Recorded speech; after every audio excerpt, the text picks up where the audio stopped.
भक्तिमय वातावरणात पायी दिंडीला अल्पोहार व वस्त्रदान सेवा भेरव येथे वाघोशी ग्रामपंचायतीचे माजी उपसरपंच दीपक पवार यांचा उपक्रम।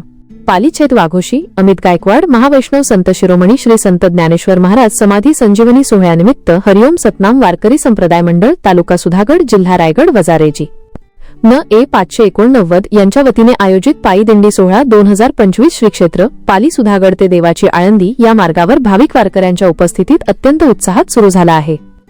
या दिंडी वारीच्या प्रस्थानावेळी वारकऱ्यांनी भक्तिभावाने संतांची जयघोषणा केली। अभंग गायन टाळ चिपळ्यांच्या नादात वातावरण दुमदुमून गेले।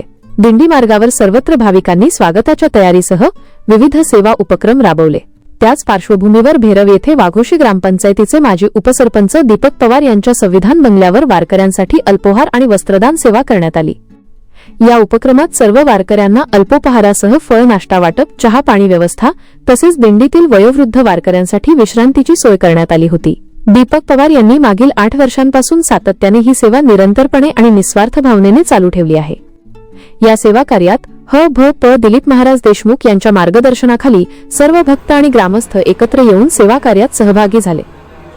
महाराजांनी यावेळी उपस्थित वारकऱ्यांना आशीर्वचन देत सांगितले की संतांच्या नामस्मरणाने आणि सेवेमुळे जीवनात खरी शांती आणि समाधान मिळते।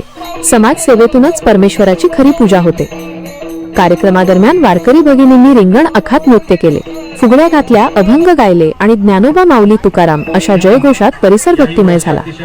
या प्रसंगी वाघोशी पंचक्रोशीतील मान्यवर मोठ्या संख्येने उपस्थित होते।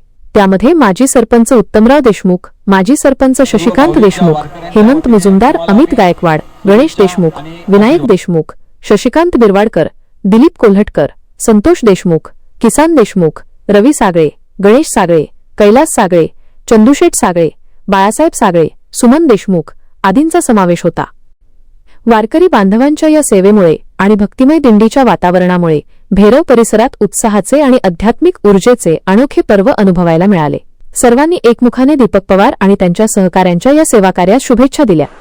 ताज्या बातम्या आणि घडामोडींसाठी आमच्या न्यूज चॅनलला लाईक करा, सबस्क्राइब करा, कमेंट करा आणि शेअर करा।